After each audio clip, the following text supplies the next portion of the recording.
Hi, everyone. Cole here with our Selkirk United Church midweek message for Wednesday, March 23rd, 2022. Something a little different today. We are going to be talking church words. I read something the other day about why churches still use some of the words that we use that nobody else in the whole world understands. One of the words they were talking about was the word narthex, which is a word that many people still use for the area right at the entrance to a church between the door and the sanctuary. In a hotel or a theater, that space might be called a foyer or a lobby. But in churches, it's usually referred to as the narthex. So let me share with you what I read recently about the church narthex. The question was asked, why do we still use the term narthex and not something more United Churchy and welcoming? And then to show that the word narthex is not very United Churchy and welcoming, the author posted this brief note about the word. The purpose of the narthex was to allow those not eligible for admittance into the general congregation, particularly catechumens and penitents, to hear and partake of the service. The narthex would often include a baptismal font so that infants or adults could be baptized there before entering the nave, and to remind other believers of their baptisms as they gathered to worship. The narthex is thus traditionally a place of penitence, and in Eastern Christianity, some penitential services, especially during Holy Week, are celebrated there, rather than in the main body of the church. In the Russian Orthodox Church, funerals are traditionally held in the narthex. So I thought all of that was interesting. We don't hold any services in our narthex, and we certainly don't need a place set aside for people who are not eligible for admittance into the sanctuary or nave.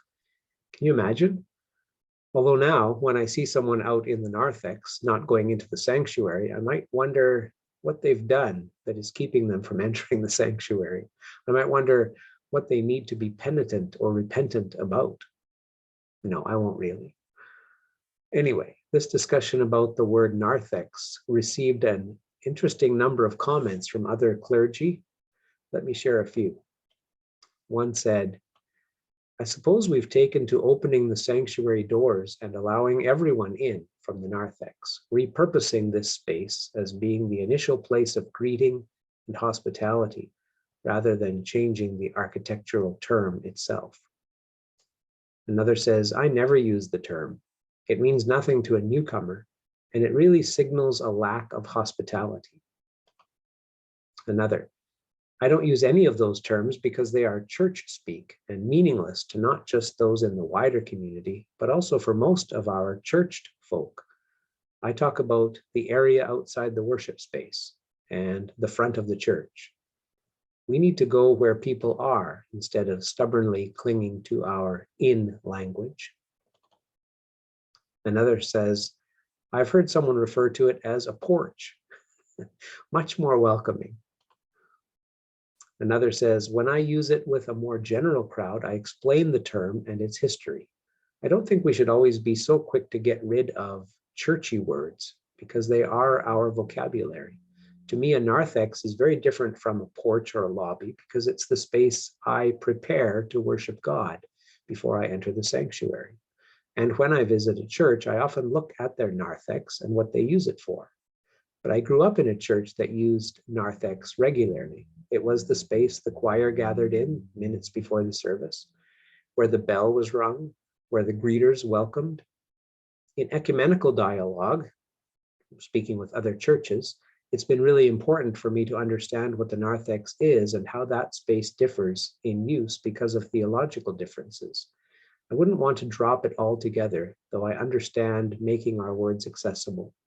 I suppose the former children youth ministry part of me leans into educating about churchy words rather than canceling them or appropriating words from other sectors. Interesting stuff.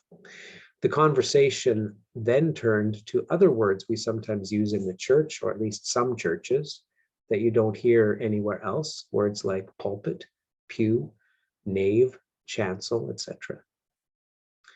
So what do you think? The various terms others used for narthex included gathering space, meeting place, front entrance, foyer, and porch. And many still use narthex.